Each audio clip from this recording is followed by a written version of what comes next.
സ്ത്രീപക്ഷം എന്ന് പറയുന്നത് ആക്ച്വലി ഒരു എന്താ പറയുക, നമ്മൾ ഭയങ്കര എനിക്ക് തോന്നുന്നു ഒരു ചെറിയ ബോക്സിലിട്ട് വെക്കുന്ന ഒരു കാര്യമാണ്. നമ്മുടെ സിനിമകൾ വലുതാവുകയും ഒരുപാട് റെസെപ്റ്റബിലിറ്റിയും കിട്ടുന്നത് അത് ലൈക്ക് ഭയങ്കര ക്ലീശയായിട്ടുള്ള പരിപാടി, പക്ഷെ മനുഷ്യപക്ഷം എന്ന് തന്നെ പറയേണ്ട ഒരു സാധനമാണ്. ഈ സ്ത്രീ കഥാപാത്രങ്ങളെ പറ്റി പറയുന്ന സമയത്ത് നേരത്തെ ഞാൻ പറഞ്ഞ പോലത്തെ ക്യാരക്ടറുള്ള സ്ത്രീ കഥാപാത്രങ്ങൾ ചെയ്ത് കഴിയുമ്പം മുൻപ് പറഞ്ഞ പോലത്തെ കുറച്ചുകൂടെ ഒബ്ലിഗേഷൻസ് വരുന്ന പോലെ സൊസൈറ്റിയിൽ നിന്ന് റെസ്പോൺസ് വരാറുണ്ട്. നിങ്ങൾ സ്ത്രീപക്ഷപരമായി സംസാരിക്കണം, നിങ്ങൾ സ്ത്രീപക്ഷപരമായിട്ടുള്ള കഥാപാത്രങ്ങളെ തന്നെ ചൂസ് ചെയ്യണം എന്നുള്ള തരത്തിലുള്ള റെസ്പോൺസ് വരാറുണ്ട്. അത്തരം റെസ്പോൺസുകൾ വന്നിട്ടുണ്ടോ? അതിനോടുള്ള ഒരു അപ്രോച്ച് എന്താണ്? എനിക്ക് ശരിക്കും സ്ത്രീപക്ഷം എന്നുള്ളതിനെക്കാട്ടിലും നമുക്ക് എനിക്ക് തോന്നുന്നു വർക്ക് ആവുന്ന എന്താണെന്ന് വെച്ചാൽ കുറച്ചും കൂടെ റിയലായിട്ട് എല്ലാവർക്കും റിലേറ്റബിൾ ആയിട്ടുള്ള ക്യാരക്ടേഴ്സ് കിട്ടുക എന്നുള്ളതാണ്. അത് സ്ത്രീകൾക്ക് മാത്രമല്ല, പുരുഷന്മാർക്കാണെങ്കിലും ആർക്കാണെങ്കിലും കാണുന്നവർക്ക് ആ ക്യാരക്ടറിൽ എന്തോ റിയൽ ആയിട്ട് എന്തെങ്കിലും ഉണ്ട്, അല്ലെങ്കിൽ അതിൽ റിലേറ്റബിലിറ്റി എന്തെങ്കിലും ഉണ്ടെന്ന് തോന്നിക്കഴിഞ്ഞാലാണ് ആ ക്യാരക്ടറിന് റിസെപ്റ്റബിലിറ്റി വരുന്നത്, ആ കഥയ്ക്ക് റിസെപ്റ്റബിലിറ്റി വരുന്നത്.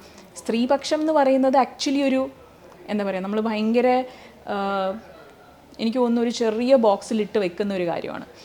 നമ്മുടെ സിനിമകൾ വലുതാവുകയും ഒരുപാട് റെസെപ്റ്റബിലിറ്റിയും കിട്ടുന്നത് അത് ലൈക്ക് ഭയങ്കര ക്ലീശയായിട്ടുള്ള പരിപാടി, പക്ഷെ മനുഷ്യപക്ഷം എന്ന് തന്നെ പറയേണ്ട ഒരു സാധനമാണ്. അതിൽ ഒരുപക്ഷെ നമ്മൾ അധികം കാണാത്ത kind of stereotype break ചെയ്യുന്ന സ്ത്രീകൾ വരുമ്പോഴാണ് നമ്മളതിനെ സ്ത്രീപക്ഷം എന്ന് ലേബിൾ ചെയ്യുന്നത്.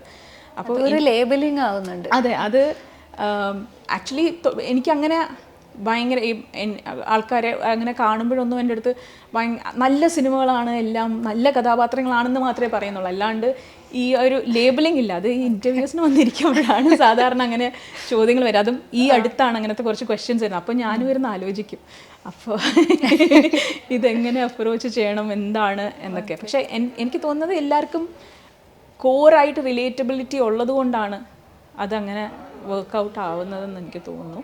പിന്നെ അതിൻ്റെ പ്രഷേഴ്സായിട്ട് ഈ നമ്മുടെ കൂടെയുള്ളവരൊക്കെ പറയുമ്പോഴാണ് നമുക്കത് അത് പ്രഷർ ആണോ എന്നൊക്കെ.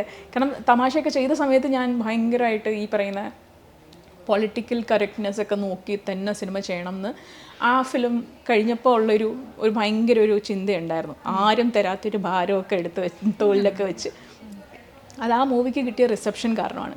അത് regardless of your gender and identity and what ever എല്ലാവർക്കും കണക്റ്റായൊരു സിനിമയാണ്. ഒരുപാട് സ്നേഹത്തോടു കൂടി ആൾക്കാർ കാണുകയും അതിൻ്റെ റിസപ്ഷൻ തരുകയും ചെയ്തൊരു സിനിമയാണ്. അപ്പം അത് കളഞ്ഞു കുളിക്കരുത് എന്നുള്ളൊരു പരിപാടി കാരണം ഞാനത് ഭയങ്കര ലൈക്ക് ടേക്ക് കെയർ ചെയ്തുകൊണ്ട് നടന്നൊരു കാര്യമാണ്.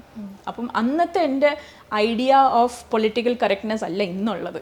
അന്ന് കുറച്ചും കൂടെ നാരോ ആയിട്ടുള്ളൊരു തോട്ട് കൂടെ ആയിരുന്നു. ഇന്ന് ഒബ്വിയസ്ലി ഞാൻ ഒരുപാട് ഫിലിംസിൽ കുറച്ചും കൂടെ വർക്ക് ചെയ്തു, ഒരുപാട് ആൾക്കാരുടെ അടുത്ത് കുറേ കൂടെ ഇൻട്രാക്ട് ചെയ്യാൻ പറ്റി.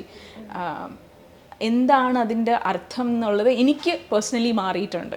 അപ്പം എനിക്ക് കേൾക്കാനും കാണാനും ഇഷ്ടമുള്ള സിനിമകൾ, ആരെയും വേദനിപ്പിക്കാത്ത കഥാപാത്രങ്ങൾ, അങ്ങനെയൊക്കെയാണ് എൻ്റെ അന്ന് വെച്ചാൽ വേദനിപ്പിക്കുന്നതിനെ ഗ്ലോറിഫൈ ചെയ്യാത്ത കഥാപാത്രങ്ങൾ. ഇപ്പോൾ വേദനിപ്പിക്കുന്ന മനുഷ്യരുണ്ടാവാം, അവർ ചിലപ്പോൾ കഥാപാത്രങ്ങളായിട്ട് വരാം, പക്ഷെ അതിനെ ഗ്ലോറിഫൈ ചെയ്യാത്ത കഥാപാത്രങ്ങൾ ചെയ്യണം എന്നാണ് ആഗ്രഹം.